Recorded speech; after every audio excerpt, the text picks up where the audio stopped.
Just for the weekend, Amanda said, unloading cages from her SUV. I watched, speechless, as she carried in one enclosure after another. 2 bearded dragons, 3 sugar gliders, 4 exotic parrots, 3 ball pythons, 2 fennec foxes, and a monkey. A live, chittering monkey. I have a quick business trip, and you're so good with animals, she added, shoving a stack of papers into my hands. My clinic specializes in domestic pets, I reminded her, but she was already unloading more supplies. Everything you need is in these boxes: food, enclosures, care guides. It'll be easy. Thanks, you're the best. Before I could protest, she was in her car, peeling out of my driveway like the devil himself was chasing her. I turned to my husband Mark, who had just walked in. He took in the chaos. Cages stacked against the walls, a blue and gold macaw eyeing us with unsettling intelligence. Tell me she's coming back for them, I muttered. Mark sighed. It's Amanda. Who knows? We didn't have to wait long to find out. The weekend passed, then a week, then 2. No Amanda. Calls went straight to voicemail. Her apartment? Cleaned out. Social media? Silent. Mark worried, but I had a growing suspicion. This wasn't just another one of Amanda's impulsive adventures. She was running from something. The truth in feathers and fur. Taking care of the animals became my full-time job. The sugar gliders needed fresh fruits and protein at night. The bearded dragons required precise heat levels and calcium-dusted insects. The monkey, whom we named Charlie, needed constant enrichment or he'd start throwing things. A month in, I stumbled onto something disturbing. While organizing Amanda's documents, I noticed inconsistencies. Some paperwork was missing. The fennec fox's permits were blatantly fake. The monkey's import papers, non-existent. I called Mark into the room, spreading the documents across the table. I don't think Amanda acquired these animals legally. Mark ran a hand through his hair. Are you saying? I swallowed. I'm saying your sister might be involved in wildlife trafficking. From his perch, the macaw squawked in Amanda's voice. Quick business trip, quick business trip. We went to the authorities, but without Amanda or solid proof of a crime, their hands were tied. Meanwhile, the animals, trafficked or not, had become my responsibility. I worked with wildlife agencies to legalize their status, securing proper permits or arranging transfers to sanctuaries for the ones I couldn't keep. Then, 6 months after Amanda vanished, Azure, the macaw, started repeating new phrases. The shipment arrives Tuesday, no papers, cash only. They'll never trace it. The bird had been listening and remembering. The return. 1 year to the day since she disappeared, Amanda strolled into my clinic like nothing had happened. I'm here to collect my pets, she announced, adjusting designer sunglasses atop her head. I assumed they're still alive. I looked up from my desk, keeping my expression neutral. Hello, Amanda. Been a while. Yeah, sorry for the delay. Things got complicated. But I'm back now, and I need my animals. All of them. She kept glancing at the door. Impatient. Anxious. Trapped. Perhaps we should discuss this at home, I suggested. No, now, she snapped. I have arrangements to make. Buyers waiting. And there it was. The slip-up. Buyers? I asked lightly. For exotic pets? That must be difficult, given all the regulations. Amanda hesitated for half a second before regaining her composure. Private collectors. People who appreciate rare breeds. Now, about my pets. I stood grabbing my things. You're right. Let's go see them. I have something very interesting to show you. Her smirk told me she had no idea what was coming. But after a year of caring for her abandoned menagerie, I had learned more than just feeding schedules. I had gathered evidence. As we stepped into my house, Amanda's confident stride faltered. Gone were the makeshift cages and hastily arranged enclosures she had abandoned a year ago. In their place stood professionally maintained habitats, each equipped with climate control monitors, enrichment activities, and proper housing. Her eyes darted across the room, panic flickering beneath her polished exterior. What is all this? She stammered. A proper exotic animal sanctuary, I said, leading her toward the spare room. It's amazing what you can accomplish in a year. From his perch, Azure announced our arrival in a perfect imitation of Amanda's voice. The shipment arrives Tuesday, no papers, cash only. Amanda froze, her face going ghostly pale. Fascinating creatures, because I'm used. Their memory and mimicry abilities are remarkable. Azure here has quite the collection of interesting conversations. That's nonsense, she sputtered, her voice strained. You can't seriously believe what a bird says. I crossed the room, opening my laptop and pulling up a folder of files. No, but I believe documentation. Like these forged permits you left behind. And these recorded conversations Azure has been repeating.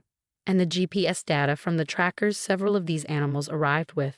Trackers typically used by wildlife authorities to monitor endangered species. The sugar gliders chirped from their spacious habitat. The bearded dragons basked under proper UVB lights, their scales vibrant and healthy. Even the ball pythons moved with newfound energy in their professionally maintained enclosures. Amanda's composure cracked. You don't understand, she insisted, her voice desperate. These animals are worth a fortune. Private collectors pay top dollar for exotic pets. I was doing them a favor, giving them good homes. Good homes. I gestured to the room around us. They were malnourished when they arrived. Their documents were forged. Some of them had tracking devices from wildlife reserves. They weren't pets, Amanda. They were stolen. She switched tactics, her voice turning syrupy sweet. Olivia, be reasonable. You've clearly invested a lot of time and money. Let me make it worth your while. My buyers are very generous. Your buyers are part of an illegal wildlife trafficking ring, I said flatly. And you? You were their middleman, weren't you? That's why you disappeared, because a deal went wrong. Amanda's expression hardened. You can't prove anything. It's my word against a parrot's. Actually, a voice came from the doorway, making Amanda jump. Mark stepped inside, followed by 2 wildlife enforcement officers. It's your word against a lot more than that. I handed one of the officers my laptop. Everything's documented here. The forged permits, Azure's recordings, GPS data from the trackers, and veterinary records of the animals' conditions when they arrived. The officer nodded. We've been tracking this trafficking ring for months. Your evidence could help us take them down. You set me up, Amanda hissed. Your own family. Mark's voice was quiet but firm. No, Amanda. You did that when you dragged us into your crimes. The officers stepped forward, reading Amanda her rights as she struggled against their grip. You can't do this. They're mine. I paid for them.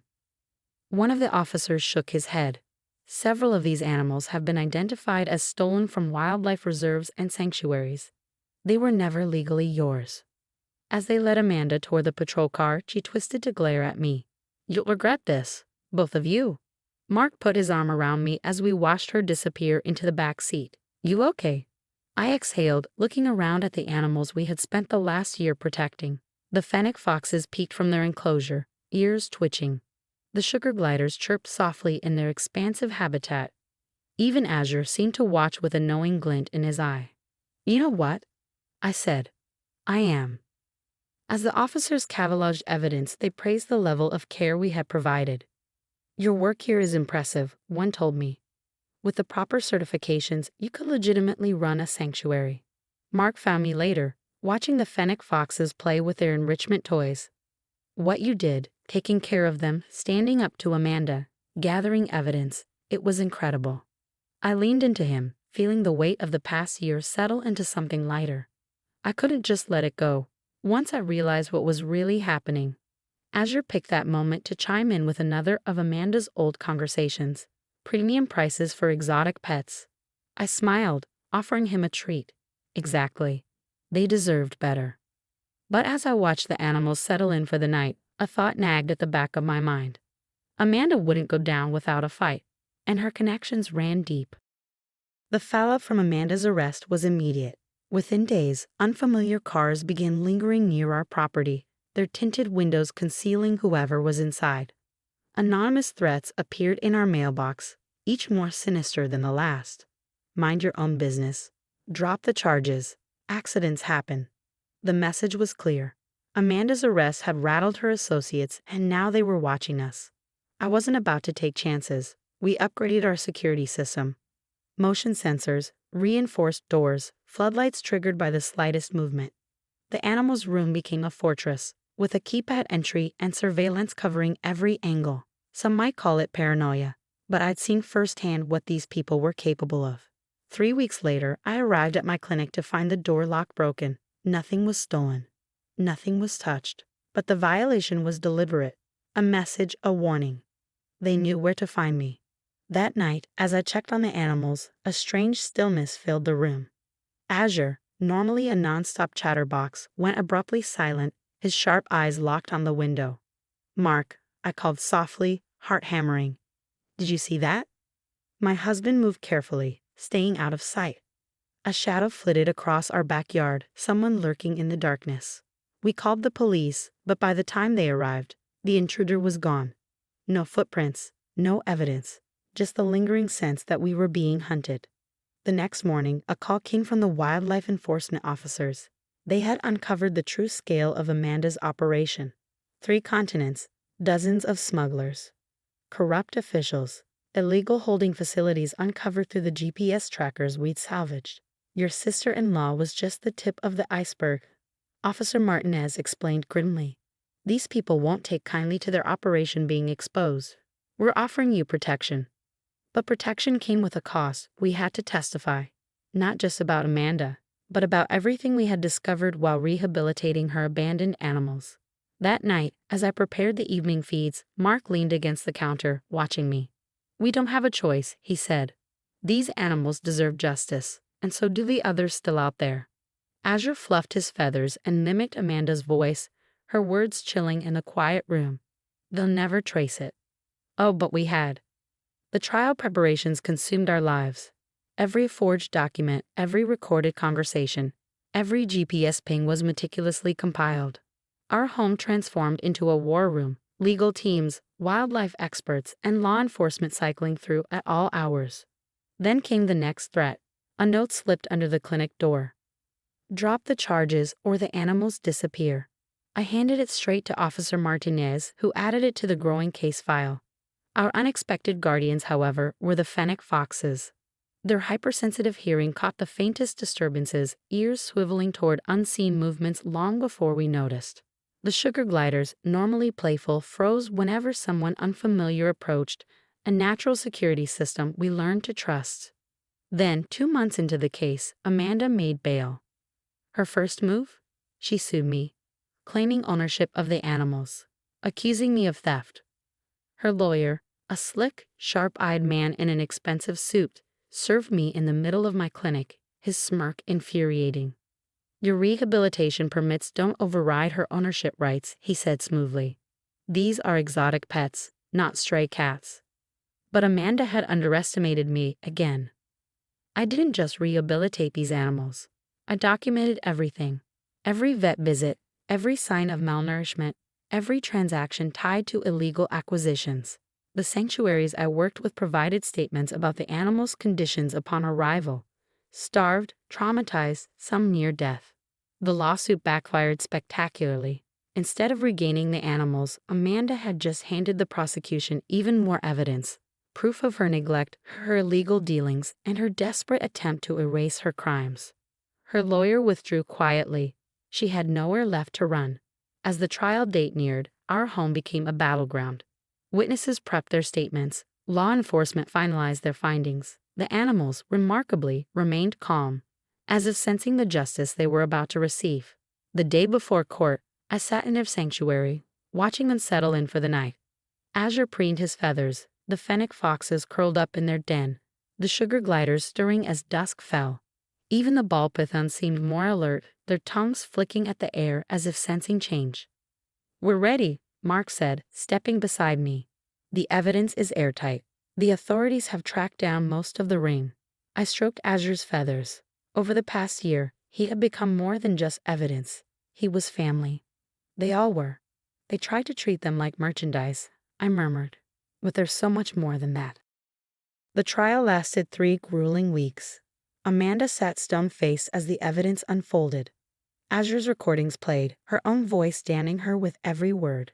The GPS data mapped out smuggling routes across continents. Expert witnesses detailed the telltale signs of wildlife trafficking, neglect, forged papers, animals stripped from their natural habitats for profit. When the verdict came, it was swift. Guilty. On multiple counts: wildlife trafficking, animal cruelty, conspiracy, and operating a criminal enterprise. The judge's sentence was severe, 15 years without parole and crushing fines. As they led Amanda away, she turned to me one last time, venom in her voice. I hope you're happy. You destroyed your own family for a bunch of animals. I met her gaze, unwavering. No, Amanda, I said. You destroyed our family the moment you chose profit over innocent lives. I chose to protect them. The aftermath brought unexpected change. Our home was officially recognized as a rehabilitation center for rescued exotic animals. Wildlife authorities began bringing us more animals recovered from trafficking operations. The spare room expanded into a full sanctuary wing. One evening, Mark and I stood in the sanctuary, watching the sunset filter through the reinforced windows. Azure shredded a toy on his perch. The fennec foxes dozed and the sugar gliders stretched their limbs, preparing for another night. You know, Mark said, when Amanda dumped these animals on us, I thought it was just another one of her messes. I never imagined it would lead to this. I smiled, offering Azure a treat. Sometimes the worst situations bring the best outcomes. They needed someone to fight for them. And in return, Azure tilted his head, then mimicked my voice perfectly. They're family now. I laughed softly, brushing my fingers along his bright feathers. He was right. We couldn't have said it better ourselves.